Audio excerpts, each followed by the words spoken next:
If the world were full of servants, would that be a good idea? Is that a world you would want to live in? Fate Requiem takes place in such a world, watched over by the Holy Grail, where everyone born in the new generation has a Holy Grail and can summon their own servant. Prior to this era, there was a much larger Holy Grail war, known as World War III, where a multitude of Grail wars took place. Of course, this eventually ended, starting a new era. Some people aren't able to summon servants due to servant phobia, being victims in some way, shape, or form from the previous wars. But now a tournament is held where servants can fight for sport, and it's commonplace. Everyone has command spells that recharge over time if they are granted power from the Holy Grail. And these command spells have different applications from what we are used to, such as being able to change one's appearance. Our main character, Erice Utsumi,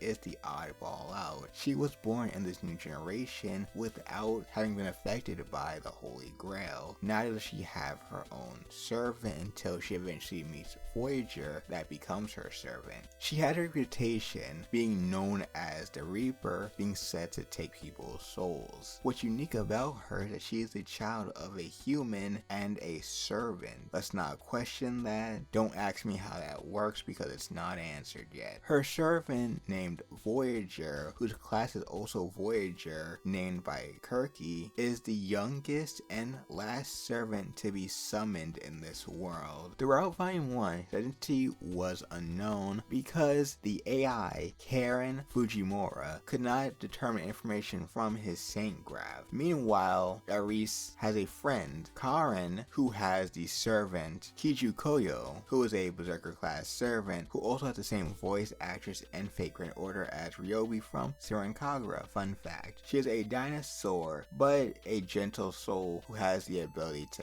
heal. Because Karin takes into consideration Kijo's feelings, she's not around the house or her family a lot, since having a dinosaur as a servant is pretty weird, and thus spends more time with Erice. There's also the star of the Holy Grail War tournament, Koharu, who is a homunculus who has the servant Galahad, Alter, a saber and ladies man similar to his dad, Lancelot. This version of Galahad actually gave up his search for the Holy Grail halfway through. Koharu actually has the ability to fuse with Galahad through servant possession, although she cannot use his strong noble phantasm because her body in its current state can actually not handle it. Galahad is actually very considerate of Koharu, unlike Galahad from Fate Grand Order. One of the masters from the previous Holy Grail War, Chitose Manazura, is the master of Lancer. She is one of the last people to have traditional command seals, which means they can't come back. She has one on each leg and hand. She is also Erice's grandmother, even though she still looks pretty young.